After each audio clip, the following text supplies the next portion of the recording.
Weeks since I last addressed you from this podium, I'm pleased to report that we've continued to make steady progress in our collective effort to beat the coronavirus.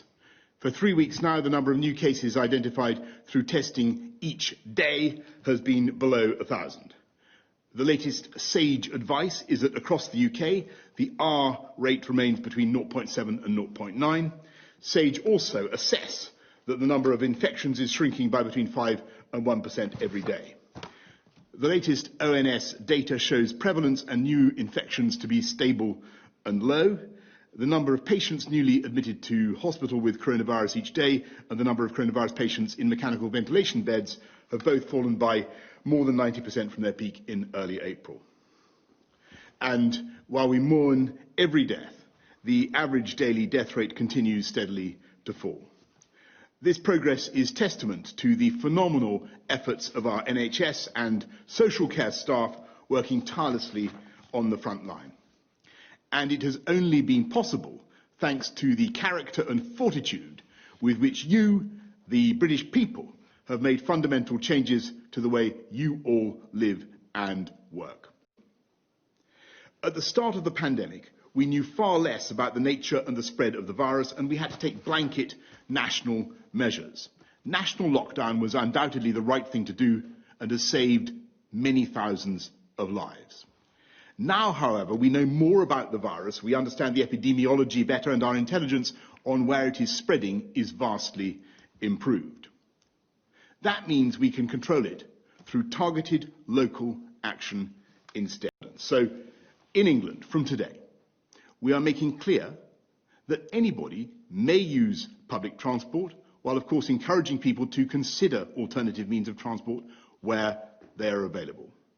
From the 25th of this month, July, we've already committed to reopening indoor gyms, pools and other sports facilities. From the 1st of August, we will update our advice on going to work. Instead of government telling people to work from home, we're going to give employers more discretion and ask them to make decisions about how their staff can work safely. That could mean, of course, continuing to work from home, which is one way of working safely, and which has worked for many employers and employees. Or it could mean making workplaces safe by following COVID-secure guidelines.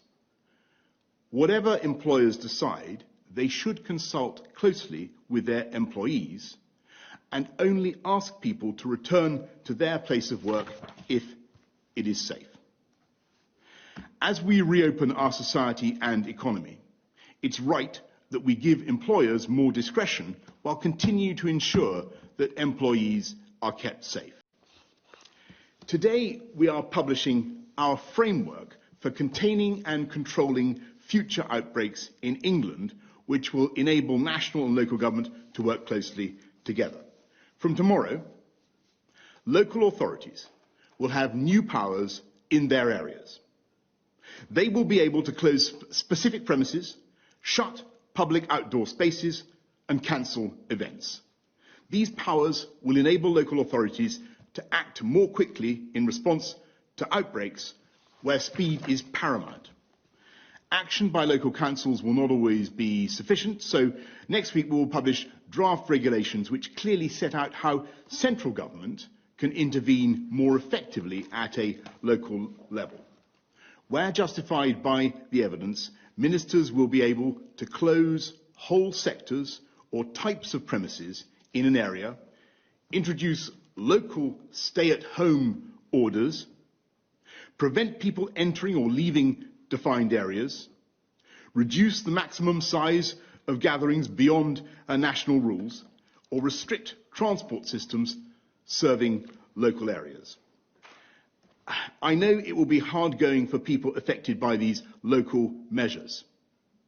It isn't easy, and for some it may seem unjust that people just a short distance away can live their lives closer to normal. But it has to be right that we take local action in response to local outbreaks. There is no point in shutting down a city in one part of the country to contain an outbreak in another part of the country.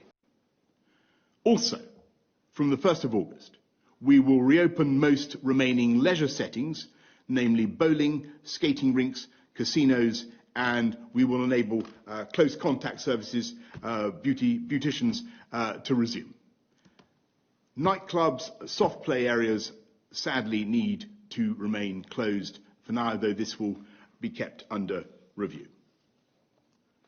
We will restart indoor performances to a live audience, subject to the success of pilots, and we will also pilot larger gatherings in venues like sports stadia with a view to a wider reopening in the autumn.